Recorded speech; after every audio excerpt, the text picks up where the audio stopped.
Hello, my name is Barry Young, owner of Eagle Sports Chairs, and what I'm about to show you is how to adjust the compensator handle on a Soaring Eagle racer. First thing that you should do is have 3/8 wrench so that you can check where the cylinder is mounted and the locking screws that locks the rods where the cylinder is.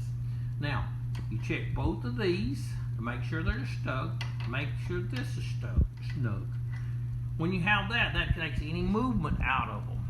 A lot of times if these screws are loose, it'll have movement. Now, the next thing that we do is the compensator handle. What you will have is you will have two nuts on top of the bolt here. These two nuts are locked together. And what you have to do is you have to have two 7/16 wrenches. One moment.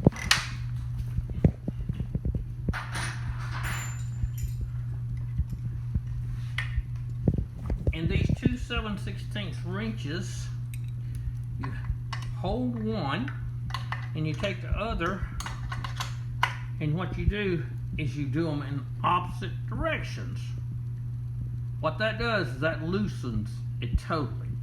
Once that's loosened up, what you want to do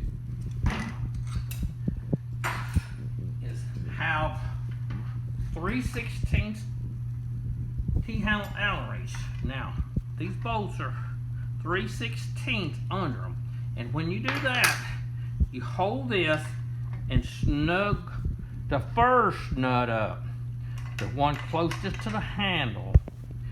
Now, when you snug it up, what you want to do is try it. You have to make sure your compensator adjusters are backed off, the set screws here, the control. Okay, you want to make sure they're backed off, and then see how hard it is to move it. Now, some people like theirs a little bit tighter than others. We like them where they move, but they're firm. So when you steer the wheel, the handle stays tight. So when you do that, when you tighten this nut and you set it down and you push it, if it's still turning the handle any, what you want to do is you want to tighten it just the tiniest bit more. Okay, when you do that,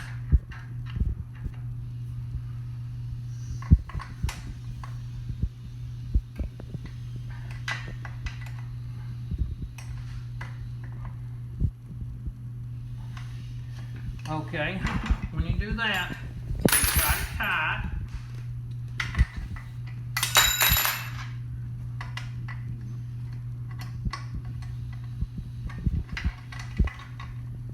You lock the second nut, hold the bottom one, and tighten the top one against it. What that does is locks the two together so they will not loosen. Now, usually this is good for a year once you've adjusted the whole season. So the only thing that you do, sometimes you round these where you might want to replace the nuts on them if they get a little bit rounded after a couple of years of use them. But that's how to adjust the compensator. If you wish to take it all the way off, take this off, wipe it clean, put it back together, and then adjust it if you have any plate that you can't figure out.